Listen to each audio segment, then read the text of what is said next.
शिवसेना पक्षप्रमुख उद्धव ठाकरे यांनी काल पत्रकार परिषद घेऊन पंतप्रधान नरेंद्र मोदी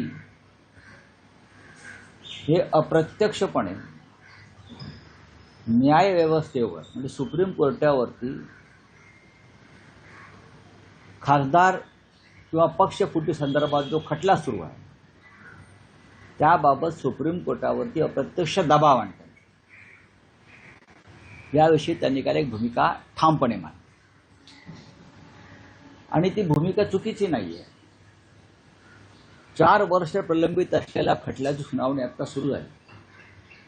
पक्ष आणि चिन्हाबाबत हे जे ठाण्याचे टिकोजीराव आहेत बरं का, त्यांना परस्पर पक्ष दिला निवडणूक आयोगात. विधिमंडळातले आमदार सोडून गेले म्हणून आता विधिमंडळातला पक्ष वेगळा आहे आणि मूळ पक्ष वेगळा. मूळ पक्षाचे प्रमुख हे शिवसेना पक्षप्रमुख उद्धव ठाकरे आहेत आणि तो पक्ष बाळासाहेब ठाकरे माननीय उद्धव ठाकरे यांच्याकडे सोपवलेला आहे आणि आम्ही सगळे मूळ पक्षाबरोबर काम करतो. विधिमंडळातले 2-5 आमदार फुटले म्हणून पक्षाची मालकी एखादा आयऱ्या गैऱ्याकडे कशी जाऊ शकते. तरी आमदार फोडले, आता खासदार फोडले आणि फुटलेले खासदार म्हणजे मी तर काल म्हणालो की देशाच्या प्रधानमंत्र्यांच्या निवासस्थानी केटरिंग सर्व्हिस उघडलेली आहे. गद्दाराने यावं आणि खाऊन जावं. तुम्हाला गद्दारांना जेवणावळी घालायला वेळ आहे. तृणमूलच्या, आम आदमी पार्टीच्या, शिवसेनेच्या. पण संसदेमध्ये 16 दिवस झाले विरोधी पक्ष तुम्ही येण्याची मागणी करतोय संसदेत, तिकडे तुम्ही येऊ शकत नाही. या देशाच्या लोकशाहीची आणि संविधानाची इतकी विटंबना गेल्या 75 वर्षात झाली नसेल. 6 खासदारांना तुम्ही बोलवलं, ढोकळा, फाफडा, जिलेबी खायला घातली असं खासदार बाहेरून सांगतात. त्यातल्या एका खासदाराला म्हणे मोदी जिलेबी भरवतो, खाओ खाओ. हे काय ह्याला प्रधानमंत्र्याचं काम आहे? तुम्ही गद्दारांना बोलवता ज्यांच्यावर खटला सुरू आहे अपात्रतेचा. तुम्ही न्यायालयाला एक दबाव टाकताय, बघा मी यांच्या पाठीशी आहे. पण संविधान नरेंद्र मोदीपेक्षा मोठं आहे, लक्षात घ्या.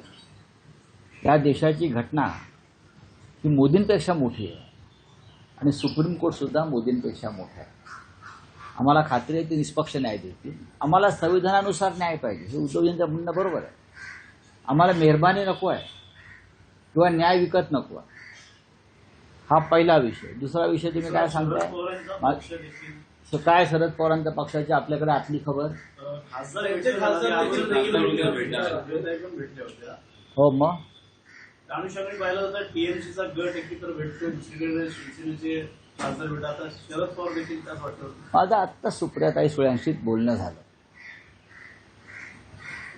आणि याच विषयावर बोलणं झालं. मी माहिती घेतो ते त्यांनी माहिती दिली स्वतःहून. कुठेही संभ्रम नको. Mahavikas Aghadi to India bloc, Narendra Modi आणि अमित शहा हे खासदारांनाच भेटत नाही. विरोधी पक्षांच्या संसदेमध्ये येत नाही. त्याच्यामुळे महाराष्ट्रातल्या अनेक खासदारांचे प्रश्न प्रलंबित आहेत. राष्ट्रवादी काँग्रेसच्या 2 खासदारांनी काही प्रश्नांसंदर्भात प्रधानमंत्र्यांना भेटण्याची इच्छा व्यक्त केली होती. तेव्हा सुप्रियाताई सुळे म्हणाल्या, मग आपण सर्व खासदारांचे प्रश्न एकत्र घेऊन जाऊ. आणि मग त्यांनी प्रश्न, ते 8 खासदारांचे सगळे प्रश्न आहेत त्यांच्या राज्यातले, जिल्ह्यातले, त्याचं एकत्रीकरण करून त्यांनी प्रधानमंत्र्यांची वेळ घेतलेली आहे आणि त्या प्रधानमंत्र्यांना भेटणार. तुमच्या मनामध्ये ज्या काही शंका आहेत त्या शंका तुम्ही ताबडतोब पुसून टाका. हे मी वारंवार सांगतो. कोणीही कुठेही जात नाही आणि कोणीही महाविकास आघाडी सोडत नाही. आणि शरद पवारांची राष्ट्रवादी ही महाविकास आघाडीचा एक महत्त्वाचा घटक आहे आणि पवारसाहेब आमचे मार्गदर्शक आहेत. तर नरेंद्र मोदी संसदेत येतच नाहीये ही देखील खेदाची बाब नाही वाटतं आपल्याला? लाजिरवाणी बाब आहे, खेदाची काय. देशाचे गृहमंत्री आणि देशाचे पंतप्रधान संसदेच्या सभागृहात येत नाही. त्यांनी नेहरूंच्या चारित्र्याची पारायणं केली पाहिजे. ही संसदीय परंपरा कशा जपाव्यात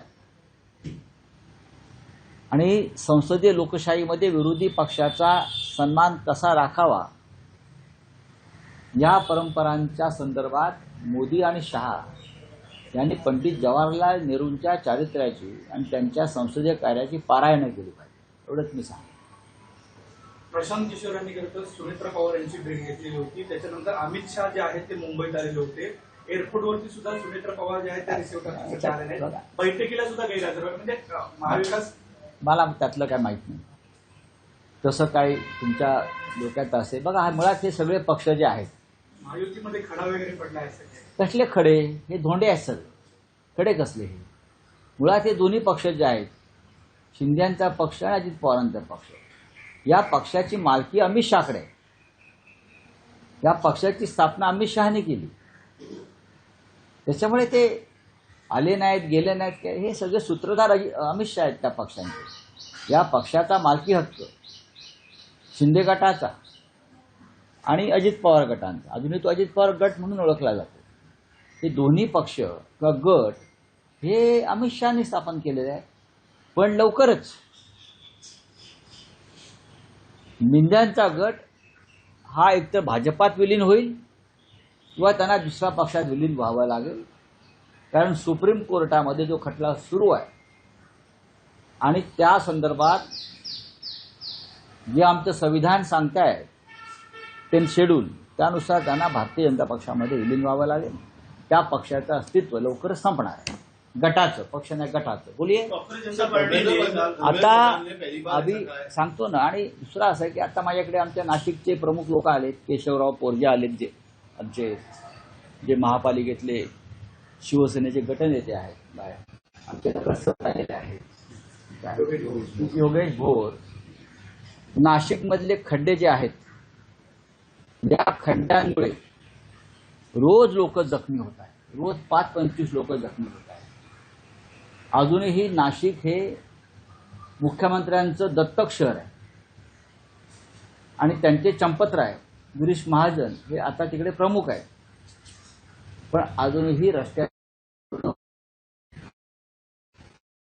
नगरसेवक केशव पोरजे यांच्या नेतृत्वाखाली सभागृहात गेले, हाताला बँडेज, डोक्याला बँडेज बांधून प्रातिनिधिक स्वरूपात, की आता तरी प्रशासनाचं लक्ष जाऊ द्या आणि रस्त्यांचे खड्डे दुरुस्त करायचं काम करा. पण अजूनही सगळे रस्ते ना कसे पूर्ण रस्ते अजूनही काम व्यवस्थित खड्डे भरण्याचं किंवा रस्ते करण्याचं सुरू झालेलं नाही. आणि त्या संदर्भातलं एक मोठं आंदोलन लवकरच शिवसेना नाशिकमध्ये करणार आहे. ते आंदोलन इतकं मोठं असेल की महाराष्ट्रातले खड्डे त्या आंदोलनामुळे भरले जातील.